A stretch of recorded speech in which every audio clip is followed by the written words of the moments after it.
DRC is currently the second biggest African country with an area covering 2,345,410 km², just after Algeria, from the partition of Sudan, and it is located in the center of Africa.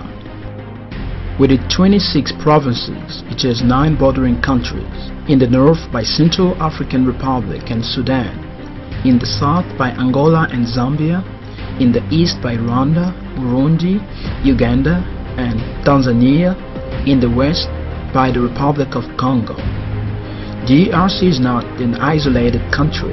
It is a member of 4 regional communities: Common Trade of East and Southern Africa, COMESA, Southern Africa Development Community, SADC, Economic Community of Central African States, ECCAS, and Economic Community of Great Lakes Countries, ECGLC. DRC has developed trade exchanges with the countries members of these regional communities. It also maintains trade cooperations with other countries all around the world. Customs services play a key role in the context of globalization. In terms of trade exchanges facilitation among countries, Congolese customs are plunged into a structural reform according to the principles enacted by the World Customs Organization, WCO. After the entry of the Democratic Republic of Congo to the national and international sovereignty, Customs was first operating as the Direction of Customs and Excise in the Ministry of Finance. 19 years after the independence came up the first customs reform. In May 15, 1979, Customs and Excise Office was created as a public institution endowed with a legal personality intended to reinforce the efficiency of customs administration. 30 years later, the government commits to reform public enterprises, and the Customs and Excise Office changed to General Direction of Customs and Excise on December 3, 2009, deprived of its legal personality but remains an administrative and financial self-governed institution. A lot of missions are assigned to the Congolese Customs Administration, such as mobilization of the incomes, monitoring of the national boundaries, fight against cheating, smuggling, counterfeiting, terrorism, money laundering, and cash traffic protected. The present structures of DGDA is as follows: a Chief Executive Officer, 2 Deputy Chief Executive Officers, 16 Central Directions and Services, 12 provincial directions, and 5 representations abroad. These operational representations are namely at the Headquarters World Development Organization in Brussels, in the Regional Office of Connection and Information in Douala, in Mombasa, in Dar es Salaam, and in Kampala.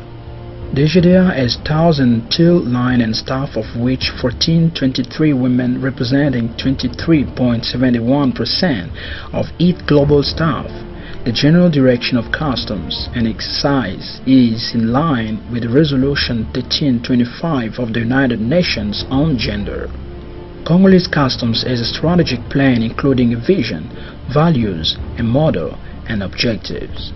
The purpose of this vision is to have an efficiency modern customs administration oriented to the specific objectives laid on 4 priority points, namely the improvement of customs income level, the promotion of fiscal civism and professional ethics, the improvement of the business and investment environment DRC-wide, the fight against fraud and bribery, the capacity building of the whole DGDA staff.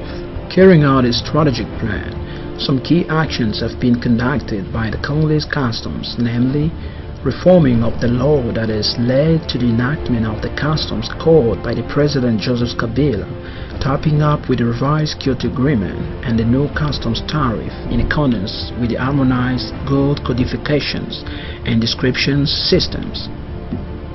Other greater impact actions are the design of the electronic litigation management software named GELEC, as well as the imported goods center acceptation evaluation combined with risk management systems.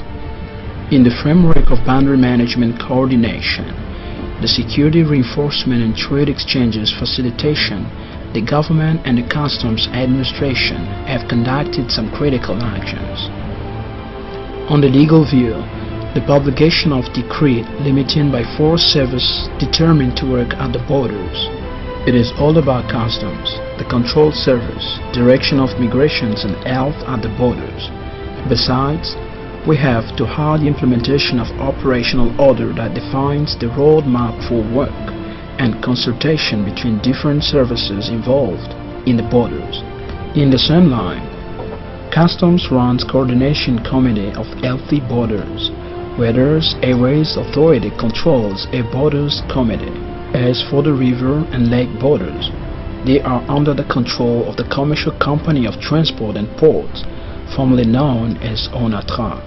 In provinces, governors supervise these committees. Knowing that DGDA signed a draft agreement with the National Police, the General Direction of Migration, and the Congolese Checkup Office, 12 mutual administration assistance agreements and customs cooperation have been signed with the South African, Belgian, Kenyan, Zimbabwean customs administrations and all the DRC bordering countries.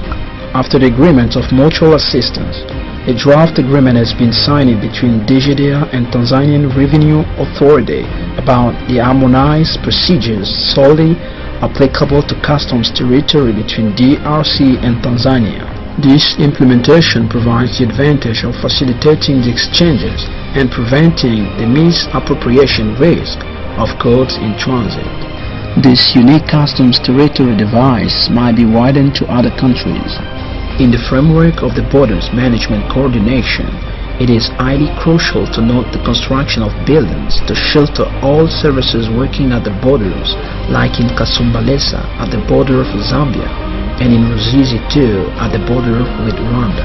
The implementation of a single window on 39 customs offices using the Sidonia++ and Sidonia Word softwares that manage up to 90% of trade transactions at the borders. Under the government leadership and high customs directions, lots of projects are in the way of achievement, like virtual trade facilitation systems of COMESA, having an electronic model of cargoes in transit allowing an effective and transparent management of merchandises in transit across the corridors in order to prevent and fight against misappropriation. We also quote the implementation of performance measurement.